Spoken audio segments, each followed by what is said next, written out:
8 दिसंबर को भारत बंद का आह्वान किसान ने किया है और ऐसी स्थिति में किसानों ने अब उसमें अपने कृषि कानून को वापस लिए जाने की बात पर अड़े हैं। वो ये कह रहे हैं कि साहब संशोधन भर से काम नहीं चलेगा, अब इस कानून को वापस ले लीजिए। साथ ही साथ में कुछ और क्लॉजेस किसान ने जोड़े हैं जिसमें किसानों का यह कहना है कि इलेक्ट्रिसिटी जो किसान अपने खेत में ट्यूबवेल से पानी चलाता है उस पर इलेक्ट्रिसिटी जो बिल जो एक्ट सरकार लाने जा रही है वो भी किसानों के हित के खिलाफ है, उस पर सरकार सोचे।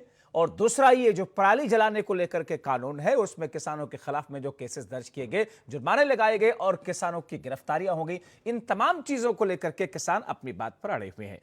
हमारे साथ कई खास मेहमान इस वक्त जुड़े हुए हैं। चर्चा की शुरुआत करते हैं। भारतीय जनता पार्टी के नेता और प्रवक्ता की तरफ से हमारे साथ कमर अली साहब जुड़े हुए हैं। स्वागत है सर आपका। हमारे साथ में समाजवादी पार्टी के नेता और प्रवक्ता के तौर पर विवेक साइलस जी जुड़े हुए हैं। स्वागत है सर आपका। भारतीय प्रदेश प्रवक्ता भारतीय किसान यूनियन के प्रदेश प्रवक्ता हैं आलोक वर्मा जी, आपका स्वागत है सर। साथ में आरएलडी के प्रवक्ता हैं रोहित अग्रवाल जी। आप सभी मेहमानों का बहुत शुक्रिया के साथ में स्वागत है। शुरुआत में आपसे ही करना चाह रहा हूं आलोक वर्मा जी, पांचवें दौर की बातचीत क्या फिर से बेनतीजा रह जाएगी या अब ये आर पार की ही बातचीत आज है, थोड़ा सा और इंतजार कर लें?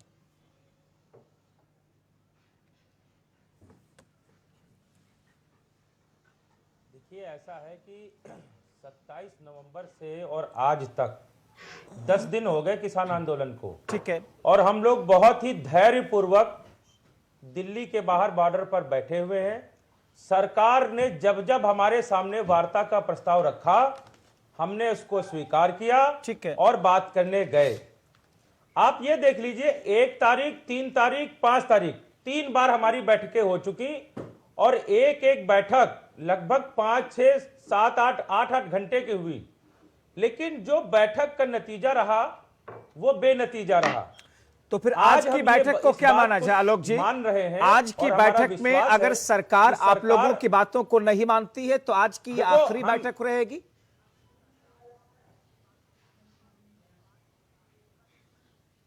देखो, आज अभी बैठक को कोई नतीजा तो निकला नहीं है। हम भी ये अपेक्षा करते हैं कि जो बैठक हो वो अच्छी बैठक हो, उसमें हमारी मांगे मानी जाएं जी।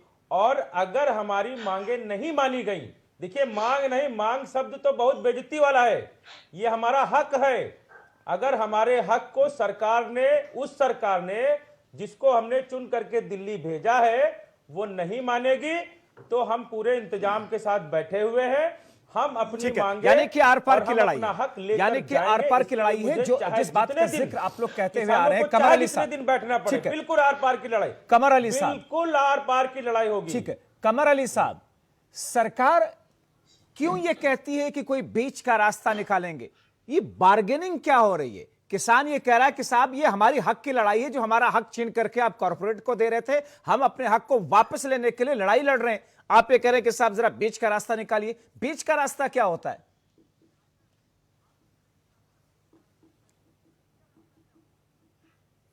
कमर साहब देखिए जब्बार जी, जी, किसान भाई अन्नदाता है और अन्नदाता भगवान समान होता है। जी जी। तो हमारी सरकार जो भी कानून लेके आती है हमेशा आवाम के लिए लेके आती, किसान भाइयों के लिए लेके आई है। लेकिन इस बार गलती हो गई कुछ? बता दूं, जो लोगों ने कमर साहब, क्या इस बार गलती हो गई कुछ? पहला और ये शब्द उसमें ये जोड़ा गया। कमर साहब देखिए, उन्होंने सबसे नहीं, यही तो असल मुद्दा है कि क्या इस कानून को लाने में कोई गलती हो गई, गलती हुई या नहीं हुई, इसी बात को तो नहीं माना जा रहा है। गलती हो गई ना कुछ? गलती देखिए, जब कानून बनते हैं तो उसके हित के लिए लोगों के बनते हैं। देखिए, गलतफहमी ये फैलाई गई कि हम मंडियां खत्म कर रहे हैं, जबकि मंडियां खत्म करने वाला कोई ऑप्शन मैं उस बिंदु पर आऊंगा। कमर साहब, अगर सरकार से गलती नहीं, क्योंकि देखिए आपने कानून बनाया, सोच समझ करके कानून बनाया, पार्लियामेंट के दोनों सदनों में खूब बहस हुई, चर्चा हुई, विरोध तभी से चल रहा है पॉलिटिकल पार्टीज का और उसके बाद में किसानों का। अब जाकर के आप ये कह रहे हैं कि साहब हम तैयार हैं संशोधन करने को, मतलब गलती हो गई ना कहीं?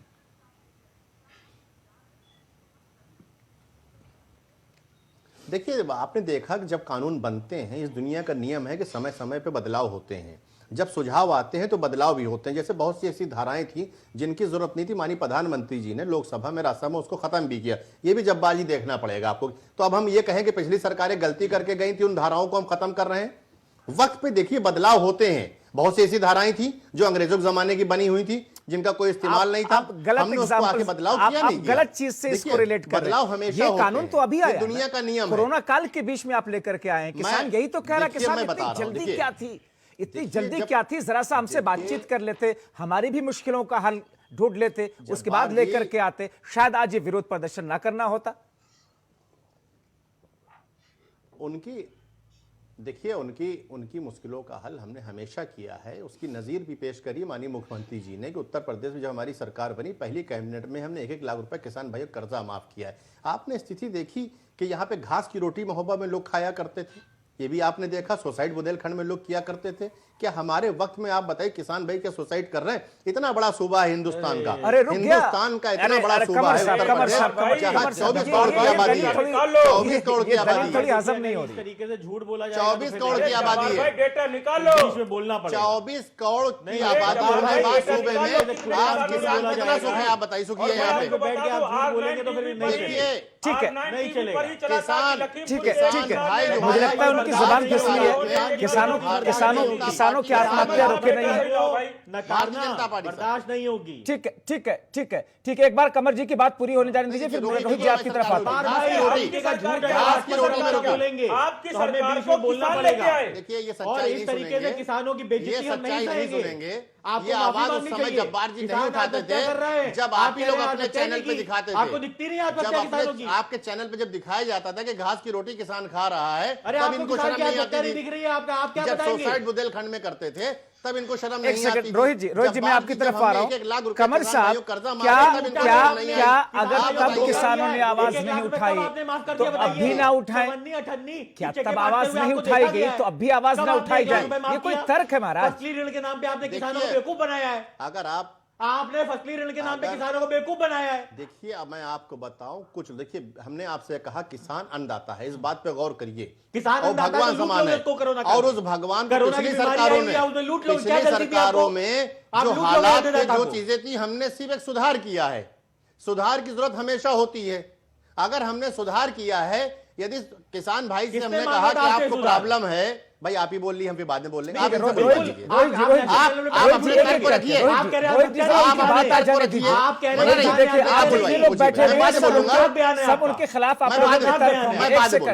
रोहित जी जरा उनको मुझे ज्यादा वक्त देना पड़ेगा क्योंकि सत्ता पक्ष की तरफ से वो अकेले हैं और आप लोग सब लोग इस पर सवाल उठाएंगे उनके ऊपर में। कमर साहब अपनी बात आप पूरी कर लीजिए। भाई आप इन्हीं से पूछ लिए, हम बाद में बता कमर साहब आप अपनी बात पूरी कर लीजिए, उसके बाद मैं जा रहा हूं रोहित जी की तरफ। सबकी तरफ एक कमेंट करिए, फिर डिबेट को ओपन करूंगा। सवाल ले लीजिए रोहित जी, ये अपने पहले दिल की भड़ास निकालें, फिर हम सबको संतुष्ट करके जाएंगे आपके चैनल के माध्यम पे। ठीक है रोहित जी ठीक है। तो मैं बिल्कुल शुरू से आपसे यह पूछता हूं, आज इस वक्त की अपडेट के हिसाब से रोहित जी किसान की बात नहीं, ठीक है, एक सेकंड कमर साहब मैं शुरू से आपसे पूछता हूं, तो ये जो 5 दौर की बातचीत हुई, इसका कोई मतलब तो नहीं रहा? जी, मैंने आपसे कहा कि हमारी पार्टी, हमारी सरकार किसानों के हित पे काम करती रही। बात हमेशा होती है कि आज हम लोग 6 लोग आपके चैनल 5 लोग बैठे हुए हैं तो एक बात कर रहे हैं, यहां से भी तो एक बात निकलती है, आपका सुझाव भी तो निकलता है। ये विपक्ष में लोग, इनका भी तो सुझाव निकलता है कि हम विपक्ष की बात को नहीं मानते हैं। माननीय प्रधानमंत्री जी सबसे कहा कि आइए सुझाव दीजिए, हम आपके सुझाव को मानेंगे। कब मना किया आप बताइए मुझे आप कि माननीय प्रधानमंत्री जी, गृह मंत्री जी ने कब मना किया, या माननीय मुख्यमंत्री जी ने कब मना किया कि आपके सुझाव को नहीं मानेंगे? अरे हम किसान के लिए काम करते हैं, अन्नदाता के लिए काम करते हैं। आपको लगता है कहीं कुछ कमी है तो आप बताइए, हम सुधार करने के लिए तैयार हैं। नहीं, हमने सवाल कहा हम अड़िया रवैया वाली सरकार नहीं, हम एक खानदान की सरकार नहीं, हम एक परिवार की सरकार नहीं है। किसानों के मन में शंका और ज्यादा तब बढ़ी जब आपकी पार्टी के बड़े नेता, यहां तक कि गृह मंत्री और प्रधानमंत्री बार बार ये कहते हैं कि साहब किसानों के लिए एक अच्छा कानून है और उनको भड़काने का काम विपक्षी पार्टियां करती हैं। तब किसानों के मन में शंकाएं और बढ़ गई कि साहब सरकार इससे तो पीछे हटने वाली नहीं है। जी, आप ये कहते हैं कि कोई खामियां है तो आइए बात कीजिए, हम उसको समझेंगे। कितना बड़ा सूबा उत्तर प्रदेश का, जहां हम लोग बैठे वहां की बात करते हैं। बिल्कुल बिल्कुल, बेशक हम कहते हैं, आज भी कहते हैं, हमारे माननीय प्रधानमंत्री जी नहीं कहा ना, इसीलिए तो किसान और ज्यादा उग्र हो रहे हैं। रास्ते खुले तभी देखिए बातचीत हो रही है। अच्छे माहौल में बातचीत हो रही। ठीक है, नहीं देखिए, बातचीत होती है, ठीक है। बातचीत होने में बिल्कुल चलिए, ठीक सिलसिला है, चलिए, हमेशा जारी रहता है, उम्मीद हम भी रहना चाहिए करेंगे, बातचीत करने क्योंकि का। मुश्किलें बातचीत किसानों तो की हैं। प्रधानमंत्री जी ने कभी दरवाजे बंद ठीक नहीं है, किए। ठीक है, मुश्किलें किसानों की हैं। रोहित जी, और किसानों ये की जो देखिए ऐसे- जब्बार भाई, किसानों को जितना अच्छा हमने कार्य किया है उतना अच्छा किसी सरकार ने ठीक है, काम नहीं किया। मैं उस पर आएंगे, बाद में आएंगे। रोहित अग्रवाल जी, अब तो सरकार ये कह रही है कि आइए हम कुछ संशोधन करते हैं, हम तैयार हैं, लेकिन अब आप लोग किसान ये कहते हैं कि नहीं साहब, ये कानून ही हमें मंजूर नहीं है, तो फिर ये तो रिजिडनेस जो है, ये समस्या कैसे हल होगी फिर?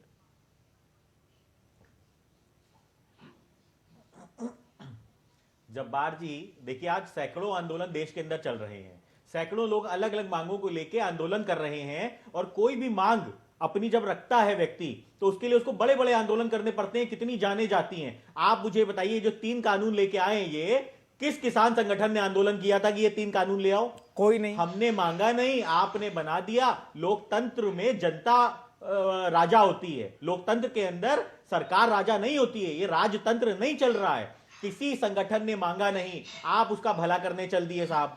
आपकी मंशा पे तभी खोट होता है जब आपसे बहुत सिंपल हमने कहा एमएसपी को गारंटी कर दीजिए, हम अभी अपना आंदोलन खत्म कर देंगे और आगे बात हम करते रहेंगे। आपने कानून बनाने से पहले किसी संगठन से बात नहीं की, आपने राजशाही की तरह आपने इसको कानून बना दिया। ठीक है, तो देखिए, ये दुख होता है जब किसान को बेवकूफ बनाने की कोशिश की जाएगी, उसको ठगने की कोशिश की जाएगी, तो ये कहीं ना कहीं जब्बार जी दर्द देता है कि उसके बाद यहां पे बैठ के भाजपा प्रवक्ता कह रहे हैं किसान आत्महत्या नहीं कर रहा है। ये तो जिस किसान ने आत्महत्या की है, रोज आत्महत्याएं हो रही हैं, उसका कहीं ना कहीं मानहानि कर रहे हैं ये। ठीक है, मतलब कम से कम आत्महत्या के आंकड़ों पर हम किसी और दिन बहस करेंगे, क्योंकि आत्महत्याएं तो रुकी नहीं है, सभी सरकारों के अंदर वो होती रही हैं और अभी भी हो रही है। ठीक है, विवेक साइलस जी, अब सवाल ये है कि एपीएमसी एक्ट के अंदर संशोधन की बात है, या फिर एसेंशियल कम्युनिटी के अंदर संशोधन की बात है, या फिर कॉन्ट्रैक्ट फार्मिंग में संशोधन की बात है कि साहब एसडीएम से काम नहीं चलेगा, बड़ी कोर्ट में जाने का अधिकार होना चाहिए, या उसका एक अलग तरीके का प्रावधान हो ताकि जो कॉन्ट्रैक्ट हो वो सारी चीजें ऑन रिकॉर्ड रहे बेहतर तरीके से। सरकार कहीं ना कहीं तो स्टेप बैक हो रही है ना। अब किसानों को मानना चाहिए या नहीं? समाजवादी पार्टी क्या सोचती है? क्योंकि अब तो आप लोगों ने भी समर्थन देना शुरू कर दिया।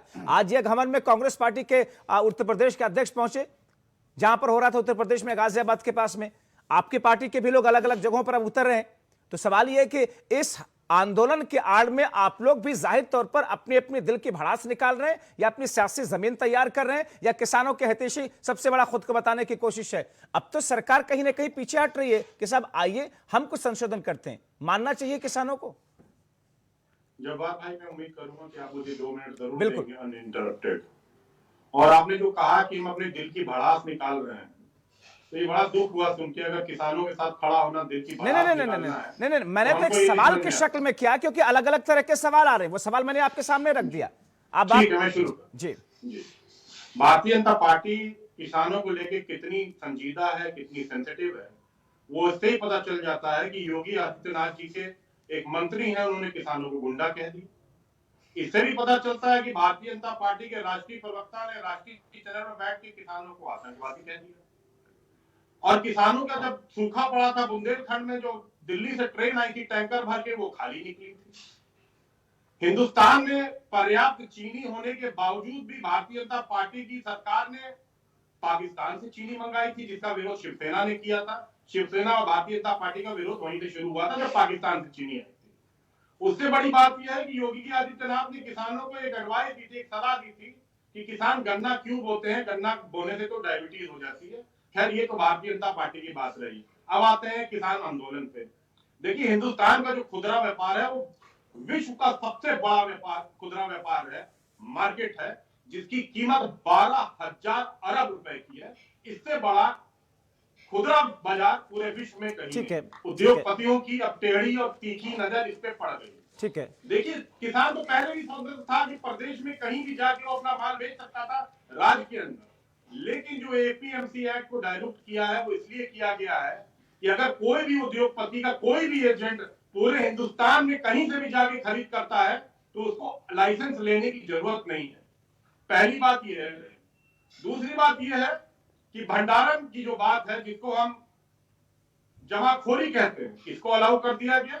जमाखोरी, पहले ब्लैक मार्केटिंग बहुत बड़ा क्राइम, बहुत बड़ा जुर्म माना जाता था। लेकिन आज कोई भी उद्योगपति या आप और हम या पैनल पर बैठे जितने लोग हैं, ठीक है, अगर जमाखोरी करना चाहे तो कर सकते हैं। ठीक है। ये कानून, ये सारी बातें इस कानून के हिसाब से ठीक है। जो कानून लाया गया उसमें सारी चीजों का प्रावधान है, किया गया है।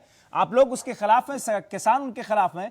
मैं ये पूछना चाहता हूं कि अगर सरकार इसमें संशोधन करने को तैयार है तो फिर आंदोलन खत्म होने पर विचार होना चाहिए। जी देखिए, सरकार को सबसे पहले तय करना पड़ेगा जब्बार भाई कि सरकार किसानों के साथ खड़ी है या उन उद्योगपतियों के साथ खड़ी है। इस सरकार को तय करना पड़ेगा। अगर सरकार किसानों के साथ वाकई है तो इस काले कानून को तत्काल प्रभाव से वापस लेना पड़ेगा। और अगर सरकार उन बड़े बड़े उद्योगपतियों के साथ, सरकार तो कह रही है, नाम पूरा हिंदुस्तान सरकार तो कह रही है कि हम किसानों के साथ खड़े हैं, किसान अन्नदाता है, किसानों के साथ हम खड़े हुए। वापस ले ले कानून को, काम खत्म।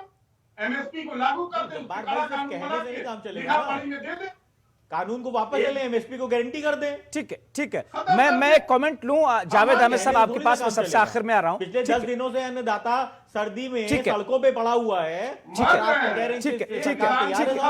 ठीक है जावेद अहमद साहब, कहने से नहीं चलेगा। लाख बुराइयां इन तीनों कानून के अंदर है, लाख बुराइयां होंगी, लेकिन क्या कॉन्ट्रैक्ट फार्मिंग एक बेहतर विकल्प किसानों के सामने नहीं रखा गया है? ठीक है, उसके प्रावधान पर आपको दिक्कत हो सकती है कि कल को अगर वो इंडस्ट्रीज मुकरता है तो फिर उस पर क्या होना चाहिए। कॉन्ट्रैक्ट फार्मिंग एक बेहतर विकल्प तो सरकार ने दिया ना, क्योंकि एमएसपी पे तो सरकार खरीदारी तो करती नहीं है, मैच 6% सरकार ही खरीदती है। उसके अलावा तो इधर उधर औने पौने दाम में किसान बेचता ही बेचता है। जावेद साहब, अब देखिए जब्बार साहब, औने पौने दाम पे तो किसान बेचता है, और स्थिति कितनी गंभीर है इसका तो अंदाजा आपको हो गया होगा कि इसी भारतीय जनता पार्टी की सरकार में उत्तर प्रदेश में मंत्री रहे और वर्तमान विधायक जो हैं वो धरने पे बैठे किसानों के साथ। जब सरकार एमएसपी पे खरीद के लिए तैयार नहीं है तो ये प्राइवेट सेक्टर के लोग क्यों एमएसपी पे खरीदेंगे? किसान आखिर चाहता क्या है? किसान यही तो चाहता है कि उसकी उपज का जो उसकी लागत है, उसका जो मूल्य है, उसकी गारंटी हो जाए उसको मिलने की। उस पर सरकार अगर अन्नदाताओं के साथ खड़ी होने का अगर ढोंग कर रही है तो वो खड़ी हुई दिखाई तो दे नहीं रही है। 5वें दौर की बातचीत चल रही है। किसानों के साथ क्या क्या नहीं जुल्म किया इस भारतीय जनता पार्टी की सरकार ने। आप नेशनल हाईवे में गड्ढे खोद देंगे कि वो दिल्ली ना आ सके। कोई नेता उनको आतंकवादी बताए, कोई उसको प्रायोजित आंदोलन बताए। कभी तो यहां तक कह दिया कि ये किसान ही नहीं है। अगर किसान नहीं थे तो अब आप वार्ता किन से कर रहे हैं, किन लोगों से कर रहे हैं? ये सब प्रश्न खड़े होते हैं। मगर सरकार जहां तक भ्रमित करने की बात है, आधिकारिक बयान तो ये नहीं आया ना भारतीय जनता। जावेद साहब, बीजेपी की केंद्र की सरकार का आधिकारिक बयान ये नहीं रहा कि वो खालिस्तानी है, आधिकारिक बयान ये नहीं रहा कि वो आतंकवादी है, आधिकारिक बयान ये नहीं रहा कि ये कौन लोग हैं। पार्टी के प्रवक्ता बोल रहे हैं कि नहीं बोल रहे हैं? राष्ट्रीय चैनल पे आखिर उसी सरकार के दल के लोग तो कुछ बयान दे रहे थे ना। वो चैनलों पे बैठ रहे थे, मीडिया में बैठ रहे थे। आखिर सरकार ने उन पर लगाम क्यों नहीं लगाई? ये भी तो नहीं किया। अभी जैसे हमारे सपा के साथी कह रहे थे, ये सच है, ये किसानों के साथ ही नहीं षड्यंत्र किया है सरकार ने।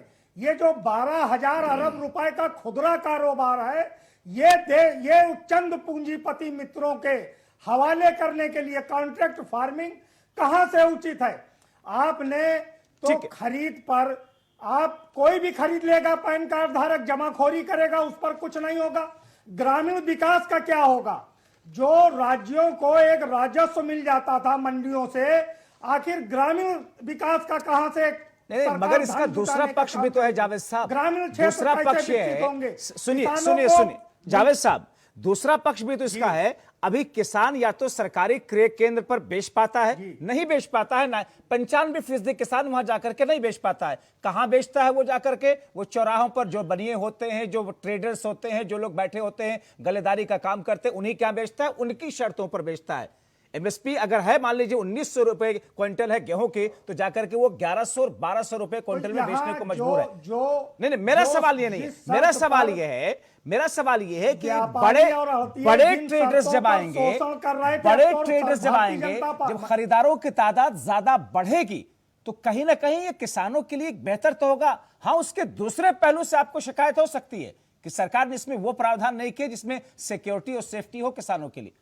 जावेद साहब, ज्यादा विकल्प सरकार दे तो रही है ना, या इसको भी खारिज कर दिया जाए विरोध करते करते? जब्बार साहब, बड़े ट्रेडर्स, जब सरकार गारंटी नहीं दे रही है तो बड़े ट्रेडर्स कहां किसान की उपज का मूल्य दे पाएंगे?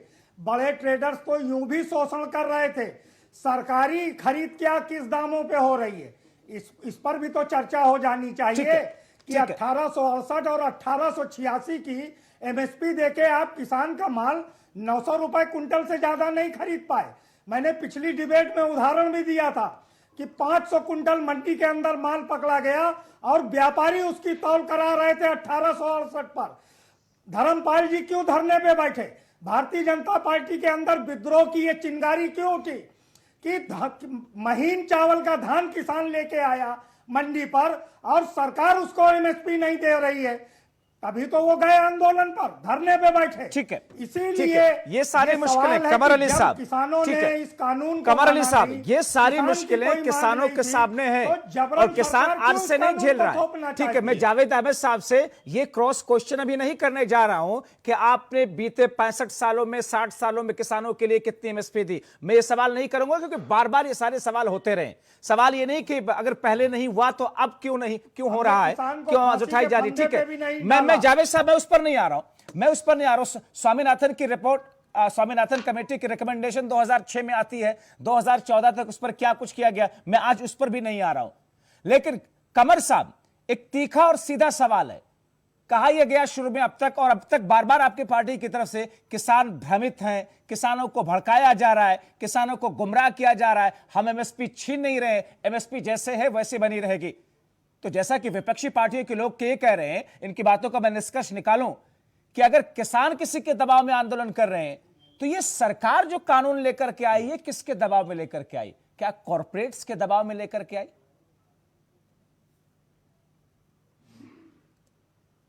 कमर साहब। जावेद जी देखिए, जब्बार जी देखिए, वहां से चलना होगा आपको उत्तर प्रदेश से, क्योंकि उत्तर प्रदेश सबसे बड़ा सूबा है और किसान कितना खुश है। मैं आपको एक उदाहरण देता हूं यहां पर का। जब हमारी सरकार बनी, माननीय योगी जी की सरकार बनी, तो ये जो ब्लैक लिस्ट वाला जो काम हमने किया, सबसे पहला हमारी सरकार ने किया, 4 कंपनियों को हमने सबसे पहले ब्लैक लिस्ट किया, जो कि किसानों का गेहूं यहां मंडियों में नहीं खरीदा जाता था और उसके बाद क्या किया था, व्यापारियों को दिया जाता था, उसको हमने ब्लैक लिस्ट किया। पहला काम तो हमने ये किया, गेहूं को मंडी में खरीदना चालू किया। एक चीज जोड़ लीजिए, फिर जवाब दीजिएगा। सही कर लिएगा बाद में। धान का बीज तरीका नहीं, किस तरीके से फर्जी बीज दिया जावेद गया साहब, है, जावेद साहब रुक जाइए। फसल तैयार हम हुई, तारीख बाय तारीख रुक जाइए, बताएंगे। बोलने दीजिए कुछ था ही नहीं, हम तारीख बाय उसको तारीख बताएंगे। ब्लैक लिस्टेड क्यों देखिए नहीं इनके किया पास कुछ आपने? नहीं है। ठीक, देखिए इन्होंने देश को बर्बाद किया 65 साल। देश को आपने 6 साल में बर्बाद कर दिया, देश में कुछ बचा ही नहीं, खोखला कर दिया, तोड़ दिया, कमजोर कर दिया, अर्थव्यवस्था खत्म कर दी। ठीक है, एक दूसरी क्या तरफ बचा आपके पास? जावेद साहब, क्या ये बचा है चर्चा भाई? दूसरी तरफ चली जाएगी, ये चर्चा दूसरी तरफ चली जाएगी। जरा पॉइंट जी कमर साहब जी। देखिए ये तरीका अच्छा नहीं है। सुनिए तो बात को, आपने कहा मैंने सर झुका के आपकी बात को सुना, तो आप कान खोल के बात को हमारी सुनिए। 31/3/2016 तक 36,000 करोड़ रुपया किसान भाइयों का यूपी में बकाया था, जो कि हमारी सरकार ने दिया। सबसे पहला काम मैं आपको बता दूं, हमारी सरकार ने आतिक साथी किया। फिर उसके बाद 26,069 करोड़ रुपए का गन्ना मूल्य का भुगतान हमारी सरकार ने किया, सबसे पहला काम। आज भी गन्ना फिर उसके बाद मूल्य का बकाया बाकी है भाई। पेपराइज गोरखपुर, कमर साहब, कमर साहब लोगों को स्थापित किया कमर साहब, कमर साहब, मैं सरकार का रिपोर्ट कार्ड, मैं सरकार का रिपोर्ट कार्ड आपसे नहीं मांग रहा हूं। ये जो तीन कानून है उस पर जो हम चर्चा, कमर साहब सरकार का रिपोर्ट कार्ड, ठीक है, आपने जो अच्छे काम किए वो सराहनीय है, जो हमारी सरकार वापस आपने जो अच्छे काम किए उसको कौन नकार सकता है? जो कमियां रह गई होंगी उसको भी करने की बात आप कर रहे हैं, उसमें तो किसी को दिक्कत ही नहीं है। कमर साहब सीधा सा सवाल है, हमारी सरकार ने जब्बार जी, हमारी सरकार में पहली बार मक्का खरीद चालू किया, जिसे पंजाब सरकार आज तक इनकी कांग्रेस ने खरीद चालू कर पाई। मैं आपको बताऊं, पंजाब सरकार इनकी खरीद मक्का खरीद नहीं करती है, इनका नहीं खरीदती है। मैं आपको बता दूं, सरकार ने किसानों के हित के लिए क्या क्या किया, हम उस पर भी सवाल नहीं कर रहे हैं, ना इस बात को लेकर के हम चर्चा कर रहे हैं। सवाल इस बात पर है सवाल इस बात पर है कि क्या ये तीनों कृषि कानून बिल्कुल सही थे या गलत थे, या उसमें संशोधन की गुंजाइश थी या नहीं थी, या जानबूझ करके उसको इतना सख्त बना दिया गया जो किसान उस पर विद्रोह करें ताकि बाद में आप जाकर के उसमें संशोधन करके अपनी बातों को बनवाने के लिए एक बार्गेनिंग स्पेस रखें। पहले से ये किया गया जानबूझ करके सख्त।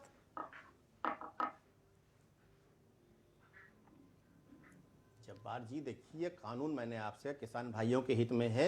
उत्तर प्रदेश सबसे बड़ा सूबा है, 24 करोड़ का सूबा है, जिसे समाजवादी कांग्रेस कर्जदार किसान भाई करारदार मैं कह रहा हूं किसान सड़कों पर फिर कैसे आ गया? उनको तकलीफ नहीं है, किसानों के लिए है, किसान सड़कों पर क्यों आ गया? होती है, उनको तकलीफ नहीं है। पंजाब में सरकार किसकी है? आप हमें यह बताइए, पंजाब में सरकार किसकी है? ये हमें आप बताएंगे। राजस्थान में किसकी सरकार है? ये अपने किसान भाइयों को नहीं संभाल पा रहे। मैं आपको बता दूं, ये अपने किसान भाइयों को उत्पीड़न कर रहे हैं। जो आज रोड पे आप देख रहे हैं, इनका लोकल स्तर पे उत्पीड़न है। मैं आपको बता दूं, आप ये चाहते हैं इनका उत्पीड़न जो है राज्य का राजस्थान पंजाब सरकार कर रही है। आप गलत काम ये बरकरार है, नहीं होगा। ये किसान भाइयों को बरकरार है। मक्का गुजरात का किसान क्यों आया? मध्य प्रदेश का किसान कमर साहब देखिए, आप अपनी बात को कंट्राडिक्ट कर रहे हैं। सवाल मैं आप ही से सबसे ज्यादा इसलिए पूछ रहा हूं क्योंकि सत्ता पक्ष की तरफ से आप हैं। किसान भाइयों को वर्गला कौन रहा है? क्या ये कहना किसानों के लिए उनकी अकल, उनकी सोच पर सवाल नहीं उठाना हुआ? किसानों को कौन वर्गला रहा है? क्या किसान अपना हित नहीं समझता है? क्या किसान को ये नहीं पता कि जो कानून आया उसका फायदा है नुकसान? किसी को उसे समझाने की जरूरत है? या किसान हमेशा, अगर किसान ट्रैक्टर ट्राली के साथ जीप में और कार में भी आ गया तो ये कहते हैं कि ये किसान कैसे हो सकता है? क्या किसान हमेशा गरीब ही दिखे, फटे पुराने कपड़े ही, मैले कुचेले कपड़े ही पहने रहे तभी लगेगा कि वो किसान है? छोटा सा ब्रेक ले रहे हैं, ब्रेक के बाद लौट करके आएंगे तो इस चर्चा को मैं आगे बढ़ाऊंगा क्योंकि 5वें दौर की बातचीत का भी नतीजा कुछ भी निकलता हुआ दिख नहीं रहा। सरकार ये कह रही है कि हम इसमें संशोधन करने को तैयार हैं, जो हमें जानकारी आ रही है उसके हिसाब से। किसान ये कह रहा है कि नहीं साहब, ये कानून हमें मंजूर नहीं है। छोटा सा ब्रेक लेते हैं, वापस लौटते हैं।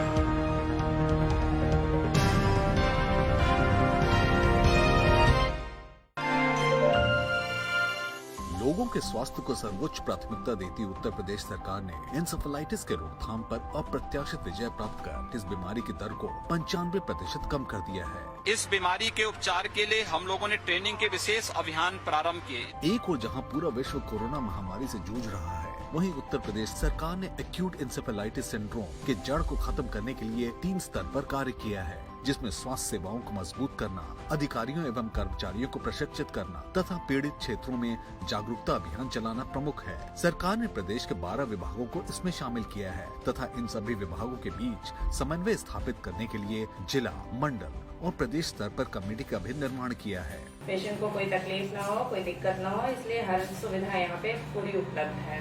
सरकार ने जागरूकता फैलाने के लिए लगभग 1.25 लाख आशा कार्यकर्ताओं तथा 1 लाख से अधिक आंगनबाड़ी कार्यकर्ताओं समेत ANM, ग्राम प्रधान, शिक्षकों द्वारा दस्तक अभियान भी चलाया। साथ ही घर घर जाकर दिमागी बुखार से पीड़ित बच्चों की पहचान करने और उनके इलाज की व्यवस्था करने का भी प्रबंध किया।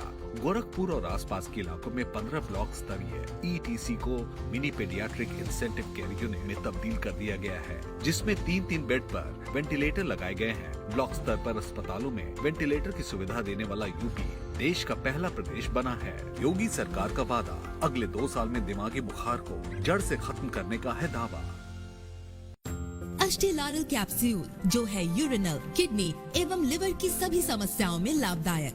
अष्टेलारल कैप्सूल, आयुर्वेद का वरदान। The Navy gives me ability. The Navy gives me action. The Navy gives me authority. The Navy gives you more. Indian Navy, an ocean of opportunities.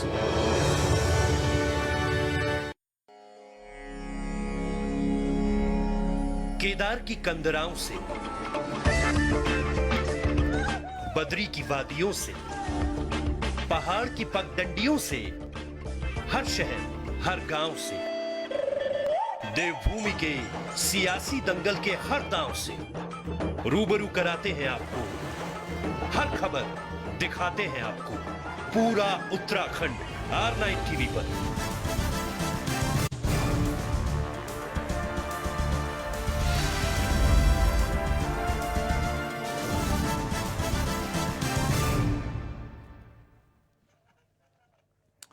सवाल इसी बात का है कि सरकार की तरफ से या भारतीय जनता पार्टी की तरफ से बार बार ये कहा जा रहा है कि भ्रमित किए गए हैं किसान, गुमराह किया गया है किसानों को।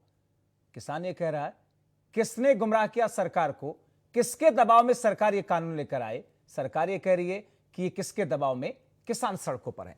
हमारी चर्चा इस वक्त जारी है, लेकिन हम आपको बता दें कि आज प्रधानमंत्री नरेंद्र मोदी के आवास पर आज की जो बैठक शुरू हुई है किसानों के साथ में, इस बैठक से पहले सुबह एक बैठक हो चुकी है। प्रधानमंत्री मोदी ने अब कमान संभाली थी आज, और वहां पर अमित शाह के साथ साथ में कृषि मंत्री और पीयूष गोयल भी मौजूद थे। यानी कि सरकार आज एक आखिरी लाइन लेने के लिए कहीं ना कहीं पीएम मोदी के साथ में बातचीत कर चुकी थी सुबह। कमर साहब, क्या ये आखिरी दौर की बातचीत इसे माना जाएगा आज, क्योंकि किसानों का तो 8 तारीख को भारत बंद का आह्वान है?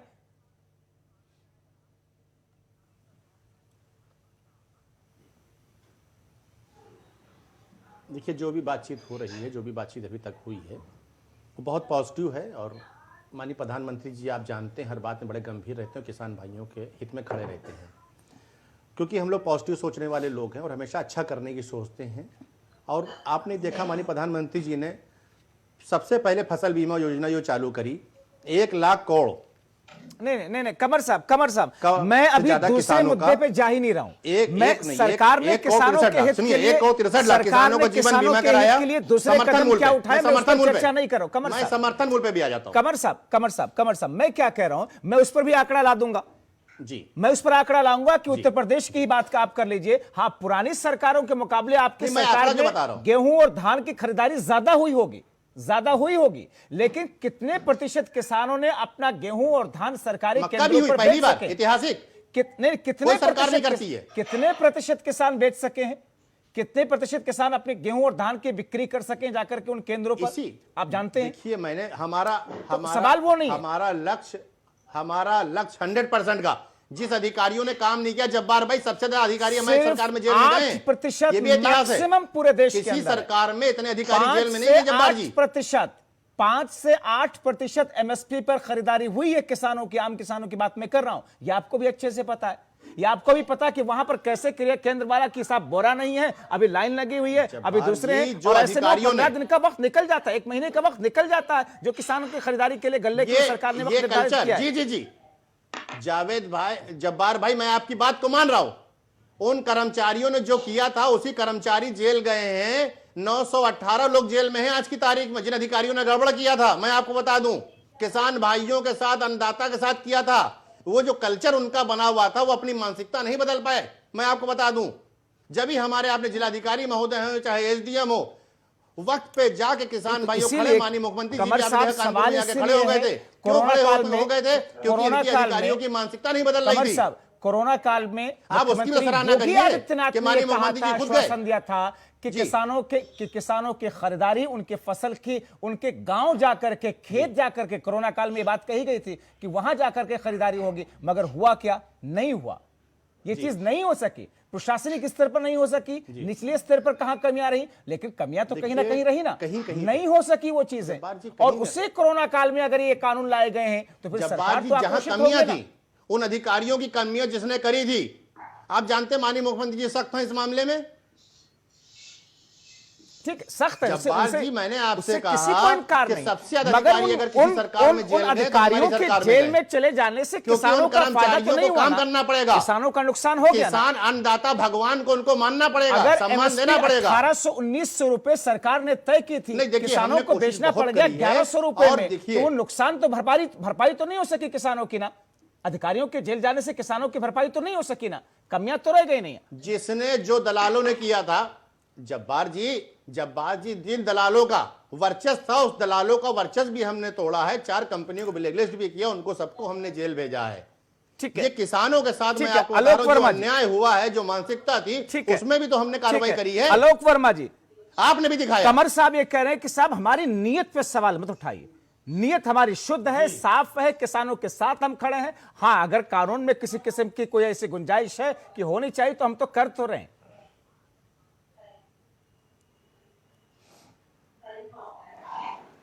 देखिए जब्बार जी, कमर साहब ने जितनी भी बातें कही हैं, ऊपर वाला करे सारी बातें 100% हो जाएं। और ये किसान जो है, मैं यहीं से आपके चैनल से कह रहा हूं कि जितनी बातें इन्होंने कह दी पूरी धरती पर लागू हो जाए, किसान वहां से चला जाएगा। देखो, कानून तो बहुत बनते आए दिल्ली से, लेकिन जमीन पर एक भी कानून लागू सही से नहीं हो पाया है। मैं आपको बताऊं कि बहुत सी चीजें ऐसी हैं जो इनके सरकार में नहीं हुई हैं। 1868 का धान पहली बार में 800-900 रुपए क्विंटल में बिक रहा है भारतीय जनता पार्टी की सरकार में, जो कहती है कि किसानों की आय हम 2022 में दोगुनी करेंगे। इसी सरकार में कहा गया, माननीय मुख्यमंत्री जी ने कहा कि जिस जिले में धान खरीदारी से संबंधित शिकायतें आएंगी वहां के जिलाधिकारी के ऊपर कार्रवाई की जाएगी। आपके चैनल ने, लगभग सभी चैनलों ने दिखाया कि लखीमपुर के एक किसान ने आत्महत्या कर ली और ये उसने सोशल मीडिया पर ये लिख के दिया कि मेरा धान नहीं खरीदा जा रहा है इसलिए मैं आत्महत्या कर रहा हूं। वहां के जिलाधिकारी के ऊपर कोई कार्रवाई नहीं। और जो ये अभी आंकड़ा दिखा रहे थे कि हमने इतने अधिकारियों को जेल भेज दिया है, तो भाई वो जिस जिस जिले के हैं उस जिले के डीएम के ऊपर इन्होंने क्या कार्रवाई की ये भी बता दें। सबसे पहली बात और दूसरी बात है कि जो किसान है वो किसान आज ठंडक में अगर वहां बैठा हुआ है तो इसके ऊपर विचार करना चाहिए। और सरकार इनकी नहीं, सरकार किसानों की सरकार है। हम लोगों ने इनको नहीं तो आलोक जी, दिल्ली में भेजा। आलोक जी, आप लोग शुरू में कह रहे थे कि कई पार्टियां भी ये कह रही थी कि साहब कानून के कुछ प्रोसीजर से हमें दिक्कत है, उन कानूनों के कुछ हिस्से से हमें दिक्कत है और इसलिए उसमें सुधार होना चाहिए। इसी सुधार की बात तो पार्लियामेंट के अंदर चर्चा के दरमियान भी विपक्षी पार्टियां कर रही थी। तो सरकार अगर आप सुधार करने को तैयार हो रही है तो फिर किसान ये क्यों कह रहे हैं कि नहीं साहब ये कानून ही पूरे तौर पर वापस ले लिया जाए?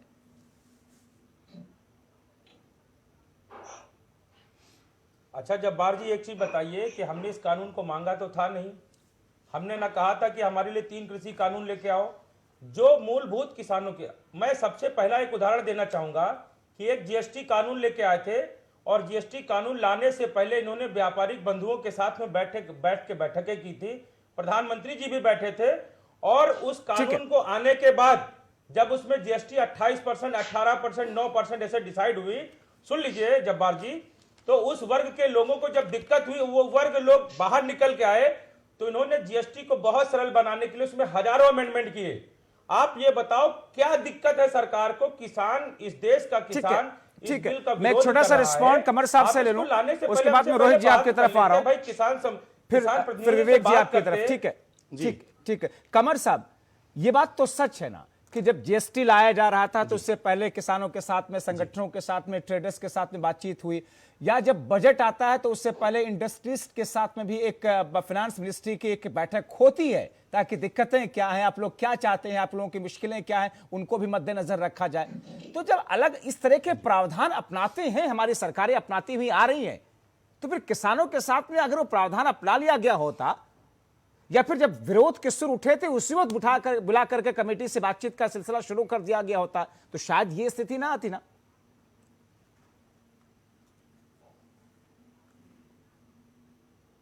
जब्बार जी, माननीय प्रधानमंत्री जी ने, माननीय गृह मंत्री जी ने, कृषि मंत्री जी ने कहा हम बदलाव के लिए तैयार हैं। एक पहले बात को आप समझिएगा, हम बदलाव के लिए तैयार। निजी क्षेत्र कंपनियों और मंडियों के लिए पंजीकरण अनिवार्य करने पर विचार करेंगे। पहली चीज़ तो यह आ जाती है, ठीक है। दूसरी बात, किसानों को सीधे कोर्ट जाने का अधिकार भी संबंधित प्रावधान नए कानून में जोड़ने पर विचार हमारी सरकार करेगी। जो कहा जा रहा है कि कॉर्पोरेट जगत को देंगे व्यापारी, उस पर भी मैं आपको क्लियर करता चलूं, कॉर्पोरेट को जमीन खरीदने का अधिकारी नहीं होगा। मैं आपको बता दूं, नए कानून में यह साफ साफ लिखा हुआ है, ठीक है। उसको सारे लोग स्टडी कर लेंगे। सुरक्षा बढ़ाने के लिए प्रावधान जोड़ने को तैयार हैं हम लोग। देखिए कमर साहब, एक बात का जवाब दे दीजिएगा। कानून में भी हम आपसे बात करने को तैयार हैं। ठीक है, आप जो लोगों ने, एक सेकंड, जमीन किसान के पास में रहेगी, मगर मान लीजिए अगर 40 रुपए किलो आलू तय किया है उस ट्रेडर ने, उस बड़ी कंपनी ने, और बाद में कीमत हो गई 30 रुपए किलो, तो क्या वो देगा? वो ट्रेडर्स देगा? या मार्केट में 10 रुपए किलो आलू बिक रहा है, वो अगर अपने उस कॉन्ट्रैक्ट से पीछे हटेगा, तो फिर किसान के पास में उपाय क्या होगा? एसडीएम के यहां जाकर के हाथ बांध करके खड़े रहे कि साहब जी, इसी के लिए तो किसान लड़ रहा है ना कि साहब आपने ये प्रावधान किया, हम कहां जाएंगे? बिल्कुल उसको जी नहीं, हमने उसको तो कोर्ट जाने का भी हमने, अगर आप कहेंगे किसी मसले में अगर कोर्ट जाने का अधिकार है तो क्या सरकार को ये बात समझ में नहीं आती है? ये पहली बार हो क्या रहा है, कृषि मंत्री को ये बात समझ में नहीं आई? क्या सरकार भी एक्सपर्ट को ये बात समझ में नहीं आई? वो एसडीएम के बाद कहीं क्या भी नहीं सरकार हमने बताया के लिए। ये चाहते हैं किसान कहीं जा ना पाए, अपनी बात ना रख पाए। अभी आप रख लीजिएगा, अपनी बात को रख लीजिएगा, अरे अपनी बात को आप रख लीजिएगा। जब हमने आपकी बात, आप मेरी बात पहले सुनो। आप जब्बार भाई को बता मेरी बात पहले सुनो। मैंने आपकी बात तो सुनी ना किसान की। जो आप अच्छा ठीक है, कमर साहब आपकी तरफ आ रहा हूं, बस सुन लीजिए आलोक जी को भी। इस चीज को जरा सा भी स्वीकार। ठीक है, आलोक जी का वो छोटा सा पॉइंट सुन लीजिए, फिर मैं आप पूरा विस्तार से जवाब दीजिए। देखिए जब्बार साहब, आपने जो कहा कि किसान, बिल्कुल जैसे इन्होंने कहा कि हमने इस कृषि बिल में किसान को कोर्ट जाने का अधिकार दे दिया है। आप हमें बता दो कौन से क्लाज में है, कहां लिखा नहीं है, नहीं है, मैं कह रहा हूं ना कि नहीं है कोर्ट जाने का अधिकार। एसडीएम वो आखिरी एसडीएम तक ही है अभी फिलहाल। तो वो कैसे मैं जवाब दे दूं, गलत चीज भ्रमित करने का काम किया जा रहा है? मैं जवाब देता हूं आपको। सत्ता देखिए, आप जानते हैं एसडीएम जो होता है वो भी अदालतें होती हैं, ठीक है, वो भी अदालतें होती हैं, ठीक है। आप भी जानते हैं। डीएम की भी अदालत होती है, डीएम की भी अदालत होती है। आज की डेट में सबसे ज्यादा अवैध कब्जे कौन कर रहा है भाई? जल्दी समाधान हो सकता कौन मांग रहा है भाई? अगर एसडीएम से सीएम, अरे एसडीएम आपका है, डीएम आपका है, कौन एसडीएम? और उसके बाद भी एक समिति बनाई जाएगी। समिति में कौन होंगे? सत्ता पक्ष के लोग होंगे। उस समिति में कौन होंगे? एसडीएम के यहाँ तो वो बड़ी कंपनियां तो अपने टॉप लॉयर्स को खड़ा करेंगी। एसडीएम के यहाँ तो टॉप लॉयर्स को खड़ा करेंगे। आम किसान किस लॉयर को खड़ा करेगा जाकर के वहां पर? जो कंपनियां ना कानून, देखिए हमारे यहाँ किसान भाई, देखिए पहली चीज तो जब्बार भाई इस बात को बाखूबी समझना होगा, किसान भाई अपना माल मंडी में ही बेचेंगे। पहली बात तो ये समझ जब्बार भाई, ठीक है, मैं इस पे एक बात के तौर पे हिंदुस्तान में कहीं बेच सकते हैं। बोलना चाहूंगा, मंडियां कहीं नहीं खत्म हो रही है। बोलिए, आप बोलिए, बिल्कुल बोलिए, आपका हक है बोलने का भाई। जब्बार भाई, मैं इस पे एक छोटा सा मैं अपने भाई को अपडेट दे दूं कि प्रधानमंत्री जी ने ट्वीट करके कहा था कि ये बिल गंगा की तरह स्वच्छ और निर्मल है।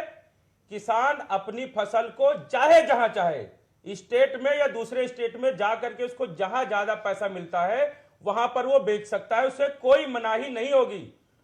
और हरियाणा के इन्हीं के मुख्यमंत्री हैं मनोहर लाल खट्टर जी, उन्होंने ट्वीट करके कहा कि हरियाणा में बाजरा 2130 रुपए कुंटल बिक रहा है और बगल के पड़ोसी राज्य राजस्थान में 1300 रुपए कुंटल बिक रहा है। हमें यह शिकायतें प्राप्त हो रही हैं कि राजस्थान का किसान आकर के हरियाणा में बाजरा बेच रहा है, हम ये होने नहीं देंगे। आप बताओ इसका क्या मतलब है? क्या मतलब है? प्रधानमंत्री जी कहते हैं चाहे जहां बेच दो और हरियाणा के मुख्यमंत्री कहते हैं कि हम राजस्थान का खरीदेंगे। ठीक है, ठीक है, मतलब वो प्रशासनिक स्तर पर उनका अपना बयान हो सकता है, मगर अभी भी इस कानून के आने से पहले भी देश के अंदर कोई भी स्टेट का आदमी कहीं भी जाकर के बेच सकता था, मनाही तो नहीं थी ना भाई। बिहार का मक्का आकर के हरियाणा में, पंजाब में बिक रहा है कि नहीं बिक रहा है? शिमला का, हिमाचल का सेब आकर के अलग अलग जगहों पर बिक रहा है, नहीं बिक रहा है? तो मनाही तो वैसे भी नहीं है, मनाही तो वैसे भी नहीं है। तो सवाल यही है कि जब बिना मनाही के आप इस बात को क्यों कह रहे हैं कि साहब अब आजादी हो गई, कहीं भी जाकर के आप बेचिए? जी रोहित जी, ठीक है रोहित जी, सर ये इस बात को लेकर के इतना प्रचार इसको क्यों किया जा रहा कि अब खुल गए सारे बैरियर, हट गए, कहीं भी जाकर के बेचे? कहीं भी तो पहले भी बेच रहा था किसान अपनी हैसियत से। जब्बार जी, बिल्कुल 100% मैं आपसे एग्री करता हूं। यूपी का धान पंजाब जाता था, कश्मीर का सेब तमिलनाडु तक जाता था, हमेशा मार्केट ओपन रही है, कभी कहीं कोई पाबंदी नहीं रही है। भारतीय जनता पार्टी खाली गुमराह करने का काम कर रही है। आपने अभी कई बार कहा, और ये इन्होंने भी कहा, भारतीय जनता पार्टी प्रवक्ता ने, कि साहब हमने कहा कि कानून के अंदर जो कमी है हम संवाद करने को तैयार हैं। संवाद आपने शुरुआत कहां की? संवाद के लिए तो जब किसान आ रहा था तो आपने उसके ऊपर ठंड में ठंडा पानी डाला, वाटर कैनन उसके ऊपर खोला, आपने उसके ऊपर आंसू गैस के गोले दागे। जब आप उसको रोक नहीं पाए, उसके हौसले को आप तोड़ नहीं पाए, तब मजबूरन आपको संवाद के लिए बैठना पड़ा। और संवाद की भी स्थिति यह है कि तानाशाहियों की तरह, ये इनके कृषि मंत्री का आज का बयान है कि खुले मन से किसान आए और किसान समझे हमारी बात को जो हम कह रहे हैं। कुल मिला के ये संवाद के नाम पे चाहते हैं कि किसान को जो हमने थोप दिया है उसको किसान मान ले और किसान अपना आंदोलन खत्म कर दे। संवाद को ये चेंज करना कहां चाहते हैं कानून को? एक सवाल रोहित जी और है, कानून बनाया एक सवाल और मित्रों के लिए, एक सवाल और साथ ये संवाद कर चुके हैं। आंदोलन को, किसान आंदोलन को विपक्षी पार्टियां सही मानती हैं, नहीं मानती हैं?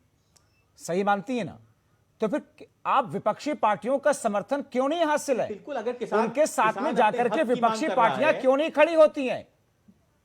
नहीं, अगर हम, हाँ, जब्बार भाई, हमारी पार्टी के नेता माननीय जयंत चौधरी जी किसानों के बीच में गए सिंधु बॉर्डर में, इन्होंने हमारे नेता ने किसानों को भोजन कराने का काम किया और बयान दिया कि मैं मंच साझा नहीं करूंगा क्योंकि भारतीय जनता पार्टी चाहती है किसानों के आंदोलन को कुचलना। वो चाहती है कि विपक्ष के ऊपर बंदूक रख के गोली चलाना, कि ताकि ये कह दे कि साहब इसका राजनीतिकरण हो रहा है और ये किसानों का आंदोलन ही नहीं, राजनीतिक पार्टियों का है। हम किसान आंदोलन को कमजोर नहीं होना चाहते हैं। हम किसानों की आवाज बन के खड़े हैं, यानी कि किसान सरकार हमेशा खड़े हैं। ठीक है, सरकार अगर किसी एजेंडे को या कोई बात कहती है तो उसमें विपक्ष फंस जाएगा। देश में कानून नहीं है, देश में जनता नहीं है। क्या विपक्ष की जिम्मेदारी जनता की आवाज को उठाना नहीं होता है? तो किसानों की आवाज को अगर विपक्ष उठाएगा और सरकार ये कहेगी कि ये पॉलिटिकल प्रोग्राम्स हैं, उसकी वजह से आप लोग घबरा गए, यह सिर्फ एक बहाना है? नहीं, बहाने की बात नहीं है जब्बार भाई। यहाँ पर तो समाजवादी पार्टी, उसकी पूरी टीम किसानों के साथ बॉर्डर पे है। कई उसमें कई चैनलों इक्का दुक्का 2-4-10 लोग ऐसे तो दिख रहे हैं, ज्यादा तो दिखे नहीं हमें कहीं। हमारे लोग वहाँ खाना भी बांट रहे हैं, किसानों की सेवा भी कर रहे हैं, उनके साथ भी खड़े हैं। आपको नहीं दिखा वो बात अलग है। देखिए, कमर अली साहब ने 2-3 बातें कही कि किसान बहुत खुश है योगी जी की सरकार में। तो अगर किसान इतना ही खुश होता कमर अली साहब, तो आज वो घर बैठा होता और घी के दिए जला रहा होता अगर आपने उसका भुगतान कर दिया होता। 2.5 महीने से किसान सड़कों पे है और एक पुरानी फिल्म का डायलॉग याद आ रहा है, आप सिर्फ तारीख पे तारीख, तारीख पे तारीख, तारीख पे तारीख दे रहे। मक्के की भी आपने बात की, तो आपकी बिहार की सरकार को देख लीजिए। मक्के का रेट बिहार के किसानों को तो हाई कोर्ट पटना जाना पड़ा था। वहां आपने इंपोर्ट ड्यूटी जो 50% लगती थी उसको घटा के 15% पे लिया है। बिहार में तो किसान भूखा मरने कर रखा है इन्होंने। किसान भूखा मरने लगा था, उसको हाई कोर्ट में जाके शरण लेनी पड़ी। भारतीय जनता पार्टी एक तरफ भारतीय जनता पार्टी कहती है कि बिचौलियों को हटाना है और दूसरी तरफ कहती है जब्बार भाई कि बीच का रास्ता निकाल लेंगे। अगर आपने किसान को अभी अन्नदाता भी कहा और भगवान भी कहा कमर अली साहब, तो अगर वो अन्नदाता और भगवान वाकई आपकी नजरों में है तो अन्नदाता की बात मत मानिए, कम से कम भगवान की तो बात मान लीजिए। जब्बार भाई, आपने सिक्योरिटी और सेफ्टी की भी बात की। बिल्कुल सिक्योरिटी और सेफ्टी चाहिए। अगर हमको पैराशूट से कूदना है कहीं से, तो हम बिना सिक्योरिटी और सेफ्टी के कूद जाएंगे। वही हाल है किसानों का। आप इनको सिक्योरिटी दीजिए, सेफ्टी दीजिए और एक लॉ लेकर आइए।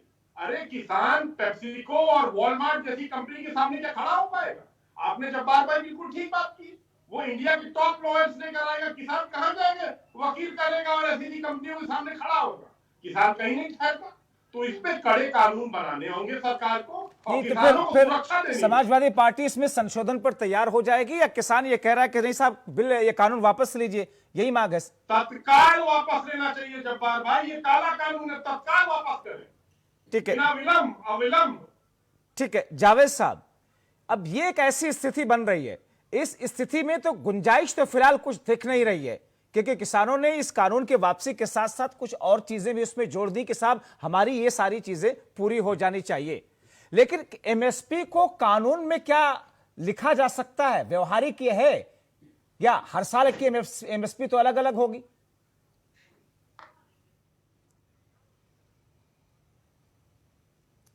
नहीं जब्बार साहब, निश्चित रूप से क्यों नहीं लिखा जा सकता है? इसमें क्या समस्या है? अगर सरकार की नीति और नियत में कोई खोट नहीं है तो सरकार इससे क्यों पीछे हट रही है? जब वो संशोधन की बात कर रही है कि वो किसानों में भ्रम पैदा करने का काम वो खुद कर रही है। सबसे बड़ा प्रश्न जब्बार साहब ये है कि जिन किसानों को ये गुमराह बता रहे हैं, 28 साल तक इनके साथ जिन्होंने राजनीति की मिलके सत्ता का संचालन किया, साथ में विपक्ष में साथ रहे, अकाली दल को ये नहीं समझा पाए, संतुष्ट कर पाए, जो इनका सबसे वरिष्ठ सहयोगी था।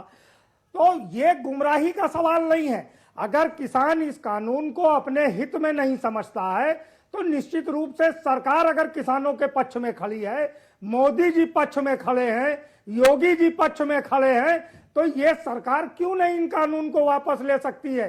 सरकार के ऊपर ये कानून वापस लेने पर कौन सी आफत आ जाएगी? क्या सरकार केवल तानाशाही रवैये पर अडिग रहेगी? निश्चित रूप से सरकार की अगर नीयत और नियत में खोट नहीं है तो उसको हरधर्मिता को छोड़कर त्याग करके इस पर निर्णय लेना चाहिए किसानों के पक्ष में। और निर्णय क्यों नहीं लेना चाहते हैं? क्योंकि यहाँ पर व्यापारी औद्योगिक घराने के मित्रों का सवाल खड़ा है कि उनको हम किस तरीके से मजबूत कर दें। किसान मजबूत हो या ना हो, लेकिन कुछ चंद घराने मजबूत हो जाएं। अभी जैसे एक सवाल आया, आलोक जी ने भी उस बात को कहा, मैंने भी पिछली डिबेट में उठाया था कि बड़े घराने कॉन्ट्रैक्ट फार्मिंग करेंगे, जमाखोरी बढ़ेगी, लाइसेंस सिस्टम खत्म हो जाएगा, तो जमाखोरी बढ़ेगी, किसानों का शोषण भी होगा और कोई भी आके खरीद लेगा वो बड़े घरानों के बिचौलिए होंगे, पैन कार्ड धारक जो किसान से माल खरीदेंगे। और अगर उसका सपोर्ट कीजिए, 40,000 एक छोटा किसान है सीमांत, 40,000 का माल ले लिया, 20,000 रुपए उसका भुगतान किया। अब 20,000 रुपए अगर वो खरीदार अगर नहीं दे रहा है तो किसान कहां जाएगा?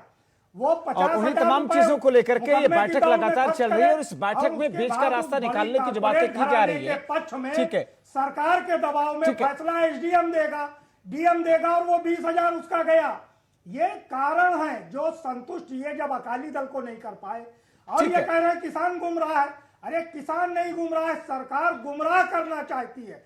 ठीक है, कमर साहब, जावेद साहब की बातों का जवाब तो दीजिएगा, मगर एक सवाल और भी है, क्योंकि बार बार सरकार की तरफ से इस कानून की सराहना की गई है, तारीफ की गई है, चाहे वो एपीएमसी एक्ट हो, चाहे वो कॉन्ट्रैक्ट फार्मिंग हो या फिर एसेंशियल कमोडिटी वाला मामला। आपने आलू को, प्याज जैसी चीजों को एसेंशियल कमोडिटी से बाहर कर दिया, यानी कि कोई भी साहब जब युद्ध का मौका ना हो या महामारी का मौका ना हो, उसके अलावा कभी भी कोई भी जमाखोरी कर सकता है। ये तो एक गलत तरह की धारणा की शुरुआत कर दी ना आपने इस कानून के जरिए। जब्बार जी, मैं भी उस बात का जवाब देता हूं। 200 रुपए दाल बिका करती थी और किसान भाइयों से कितने में खरीदी जाती थी आपको ये भी मालूम? 200 रुपए दाल का रेट हुआ करता था कांग्रेस के वक्त पे पीरियड, ठीक है। लोग राय देते थे कि भाई मुर्गा खा लो दाल ना खाओ, गोश्त खा लो दाल ना खाओ, ठीक। वो भी दौर आपने जब्बार जी देखा, 200 रुपए में हमारी दाल नहीं पहुंची कि 200 रुपए में दाल पहुंची हो, ठीक है, क्योंकि इनके कर्मी ऐसे थे। आज ये इस प्लेटफॉर्म पे ये नहीं बता पाए कि इनकी उपलब्धि सरकार की क्या रही, कोई नहीं बता पाया, समाजवादी ने, कांग्रेस ने बता पाया। 86 लाख किसानों का उनकी उपलब्धियों के बजाय एपीएमसी खत्म हुआ, वहां आप बात करोगे युवाओं की, बात करेंगे पाकिस्तान की, आप बात करोगे किसान की, ये बात करेंगे खालिस्तान की, यही तो करते हैं। उसी को आप जो है खंड खंड कर उसको बेच रहे हो। रिजर्व बैंक का कभी जमाखोरी करवा दें हम, अब दाल 200 रुपए बिकवा दें, लाइसेंस में 200 रुपए खत्म की। जब्बार जी, इनको शर्म नहीं आती है? 200 रुपए आज दाल 200 रुपए किलो है, 200 रुपए किलो। नहीं, मगर कमर साहब, उन लोगों को जरा संतुष्ट कर दीजिए ना। रोहित जी, जावेद जी, एक सेकंड, ठीक है, एक सेकंड। कमर साहब, उन लोगों को संतुष्ट कर दीजिए जो ये पूछना चाह रहे हैं कि आपने आलू प्याज जैसी जरूरी चीजों को आपने उस एसेंशियल गुड्स से आपने हटा क्यों दिया? एक सेकंड जावेद साहब, एक सेकंड।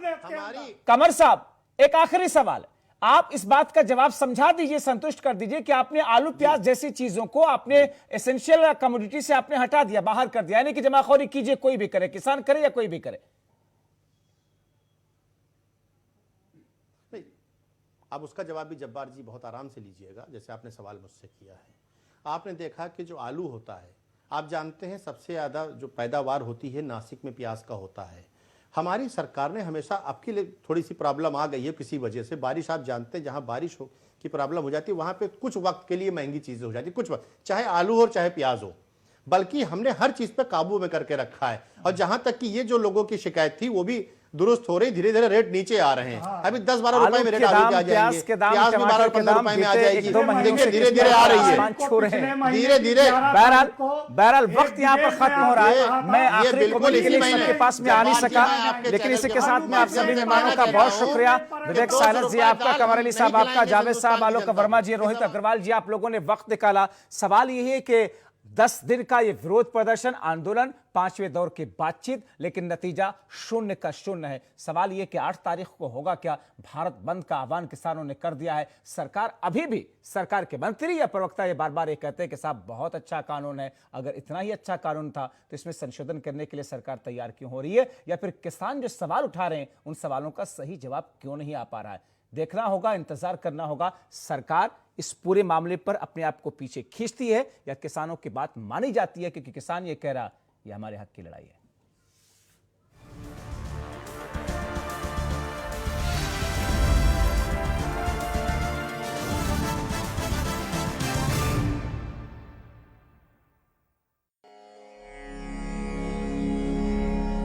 केदार की कंदराओं से, बद्री की वादियों से, पहाड़ की पगडंडियों से, हर शहर, हर गांव से, देवभूमि के सियासी दंगल के हर दांव से